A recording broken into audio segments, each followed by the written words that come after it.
Christopher, pernah nggak ngerasa janji Tuhan itu nyata buat orang lain, tapi kayaknya nggak kejadian deh di hidupmu dan keluargamu?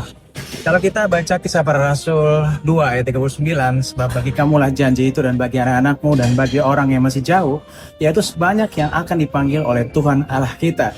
Seringkali kita tanpa sadar berpikir kalau janji Tuhan itu cuma berlaku buat orang yang lebih rohani, lebih rajin, atau lebih layak. Kita lihat orang lain dipulihkan, diberkati, dipakai Tuhan, lalu dalam hati kita bilang, ya itu kan mereka, bukan aku gitu.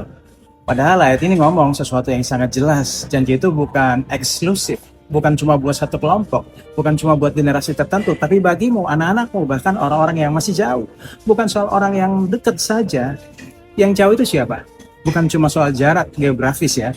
Ini bicara tentang kondisi hati, tentang mereka yang merasa jauh dari Tuhan, merasa gagal, merasa hidupnya berantakan, merasa tidak pantas. Dan justru di situ kabar baiknya. Tuhan tidak menunggu kamu jadi dekat dulu baru dia janji. Dia kasih janji lalu dia sendiri yang memanggil kamu untuk mendekat. Artinya apa? Inisiatifnya selalu dari Tuhan, bukan dari kamu.